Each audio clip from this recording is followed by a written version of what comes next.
आदरणीय विनोद भज्जी का हृदय की गहराई से स्वागत और अभिनंदन करता हूँ। आपने गौ माता का झंडा उठाया है। जितना भी हमसे बन पड़ेगा, हमसे हमारी सामर्थ्य होगी, विपरीत परिस्थितियां हैं, लेकिन क्या करें फिर भी, क्योंकि गाय का काम करने वाले के लिए आगे कांटों की सेज होती है, फूलों की सेज नहीं होती, लेकिन वो कांटे आगे जाके फूल बन जाते हैं। उसके लिए हमारे दोनों हाथ में लड्डू हैं।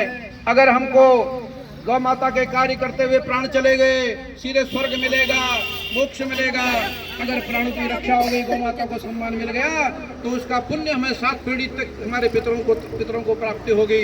इन्हीं शब्दों के साथ पुनः भारतीय गौ क्रांति मंच की ओर से जो हमारे यहाँ पर पहाड़ी आर्मी के पदाधिकारी हैं, आप साधुवाद के पात्र हैं। आप जो आज इस यात्रा में सम्मिलित हुए, आपको कई जन्मों का पुण्य मिलेगा।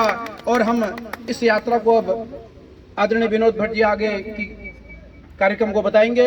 इन्हीं शब्दों के साथ पुनः आप सबका धन्यवाद और पुनः गौ माता के चरणों में कोटि कोटि वंदन। और गुलजू भगवान का आह्वान है, गुलजू भगवान आप हमारे आराध्य देवता हैं, कुमाऊं के आप शक्ति हैं। इस यात्रा को सफल बनाएं और हमारे विनोद भट्ट जी की इस यात्रा को जो है आगे सफल करें। गौ माता को राज्य माता का सम्मान दिलाने में आपका आशीर्वाद भी हमें चाहिए। बोलो गौ माता की, गौ माता, गौ माता, गौ माता, गौ माता, राज्य माता, गौ माता, गौ माता, राज्य माता, गौ माता, गौ माता। ये देवभूमि है। पहले हमें जो है यहाँ गाय गौ माता के लिए सम्मान चाहिए, इसलिए राज्य माता पहले घोषित हो, फिर हम गौ माता राष्ट्र माता के लिए। तो हमारे ज्योतिर्मठ के शंकराचार्य जी तो लगे हुए हैं, पूज्य गुरुदेव भगवान भी लगे हैं, चारों पीठों के शंकराचार्य भी इसमें, हमारे सनातन धर्म के जो सिरमौर हैं वो लगे हुए हैं। हमें सबसे पहले देवभूमि में गौ माता को राज्य माता का सम्मान चाहिए। इन्हीं शब्दों के साथ पुनः आप सबके चरणों में वंदन और गौ माता, भगवती गौ माता के चरणों में कोटि कोटि प्रणाम। गौ माता की जय गौ माता। तो आज जो हमारी ये यात्रा है, गौ माता राज्य माता की यात्रा, यहाँ से आगे के लिए प्रस्थान करेगी। तो मित्रों, हमने अपनी भक्ति को अपने रक्त और पसीने से सींचा है। हमने 150 किलोमीटर, 150 किलोमीटर की दंडवत यात्रा जमीन में इस धरती माँ की गोद में खेलते हुए दंडवत यात्रा की और सरकारों से मांग की कि गौ माता को अविलंब राज्य माता का संवैधानिक दर्जा दिया जाए। लेकिन हमें मिला क्या छल, धोखा। देहरादून के दीनदयाल पार्क में 5 दिनों तक हमारे द्वारा पूर्ण रूप से अन्न और जल का त्याग किया गया, और जहां पर हमें सिटी मजिस्ट्रेट द्वारा लिखित आश्वासन दिया गया कि गौ माता को आगामी विधानसभा सत्र में मुख्यमंत्री जी के नाम ज्ञापन भेज रहे हैं और आगामी विधानसभा सत्र में पटल पर यह मुद्दा रखा जाएगा। लेकिन फिर भी हमारी मांगों को अनदेखा किया गया।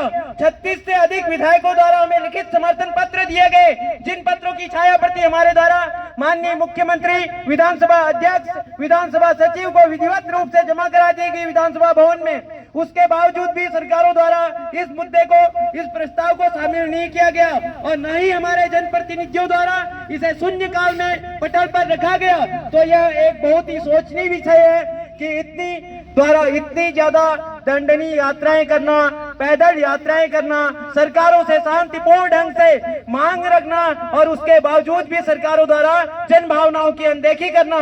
आखिर जो हमारी गौ माता है आज सड़कों में दर-दर ठोकरें खा रही है। आए दिन न जाने कितने परिवार उस गौ माता से टकराकर अकाली काल के ग्रास हो जाते हैं। किसी बहन का सुहाग गुजर जाता है, किसी माँ की कोख सूनी हो जाती है। तो इन जो मृत्यु हो रही है, इन मौतों का जिम्मेदार आखिर कौन है? इन सरकारों से हम खुला सवाल करते हैं।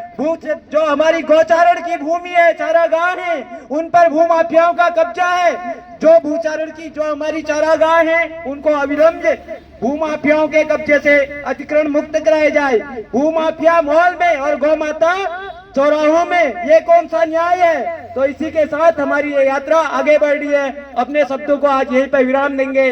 गौ माता राज्य माता, गौ माता राष्ट्र माता, एक देश एक संकल्प।